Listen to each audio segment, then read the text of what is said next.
Halo sobat, selamat datang di channelku. Channel yang akan membahas tentang fakta unik dan sejarah yang ada di dunia saat ini untuk memberikan wawasan pengetahuan untuk kalian ketahui. Mungkin langsung saja kita mulai pembahasannya. Pada awal tahun 2020, virus corona menjadi wabah yang meluas hingga masuk ke Indonesia dimulai pada tanggal 2 Maret tahun 2020. Dikutip dari media Databox Katadata, dijelaskan bahwa sebanyak 22.138 orang dinyatakan meninggal dunia akibat penyebaran virus corona. Dan jumlah yang tertera sejak tahun 2020 antara lain, wilayah Jawa Timur sebanyak 5.827 orang, dilanjutkan daerah Jawa Tengah sebanyak 3.562 orang, diikuti dengan wilayah bagian meliputi Kalimantan, Sumatera, Sulawesi, dan Jakarta.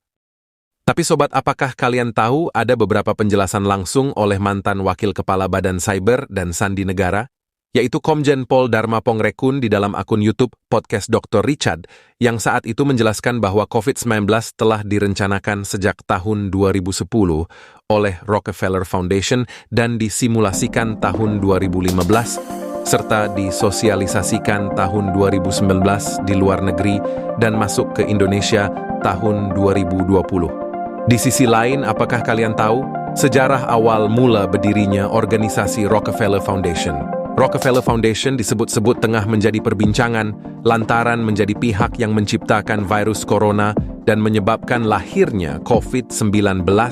Dikutip dari Rockefeller Archive Center, berdirinya organisasi Rockefeller Foundation tak lepas dari peran utama John Davidson Rockefeller. John merupakan pendiri di balik organisasi tersebut yang terbentuk pada awal abad 20. John Rockefeller dikenal sebagai seorang pebisnis asal Amerika Serikat, sekaligus pengusaha minyak yang mengawali profesi sebagai penjaga buku. Dan diketahui ia telah membangun kilang minyak sendiri pada era tahun 1860-an, yang kemudian saat itu mendirikan perusahaan bernama Standard Oil Company bersama beberapa rekannya. Hingga tepat pada tahun 1882, perusahaan Standard Oil hampir memonopoli semua bisnis minyak di wilayah Amerika Serikat. Dan setelah memasuki abad ke-20, Rockefeller mengalihkan perhatiannya pada kegiatan amal dan kemanusiaan. Bersama dengan putranya, John Rockefeller Jr., Rockefeller Senior kemudian mendirikan sejumlah lembaga filantropi bernama Rockefeller Institute for Medical Research yang kemudian berganti nama menjadi Universitas Rockefeller pada tahun 1901 di kota New York. Selain itu, Rockefeller memiliki General Education Board yang berdiri pada tahun 1902, serta di tahun 1913, John Davidson Rockefeller mendirikan organisasi yang kita kenal saat ini bernama Rockefeller Foundation, merupakan sebuah yayasan yang memiliki tugas berupa bantuan langsung yang dikhususkan untuk orang miskin dan orang sakit. Rockefeller Foundation mencoba untuk berpegang pada prinsip-prinsip ilmiah dan sistematis, guna mengetahui penyebab dari masalah sosial dan penyakit fisik manusia. Ini menjadi terobosan baru untuk yayasan amal saat itu yang belum banyak dilakukan. Kegiatan amal Rockefeller Foundation berjalan di bidang kesehatan masyarakat, bantuan kesehatan, dan penelitian medis.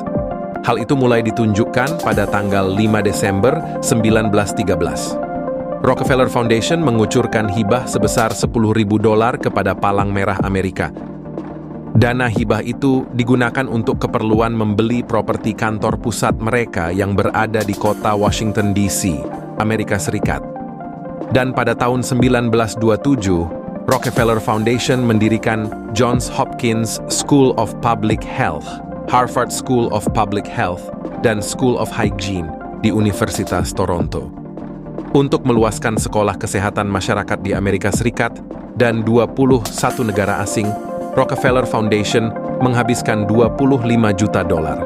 Yayasan ini juga membidangi divisi ilmu kedokteran pada akhir tahun 1920-an, divisi yang meneliti bidang psikiatri dan membiayai kontrasepsi perempuan selepas Perang Dunia Kedua.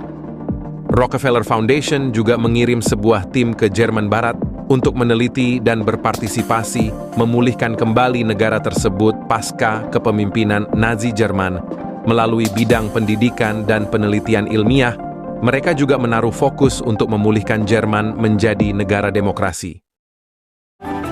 Mungkin cukup itu saja, sobat. Pembahasan singkat kali ini, mohon berikan kritik dan sarannya agar dapat membangun channel konten kami, sobat. Dan jangan lupa, Sobat Oke Gaspedia, ditonton, like, subscribe, dan komen channel kami agar mampu lebih berkembang. Terima kasih, sobat semua.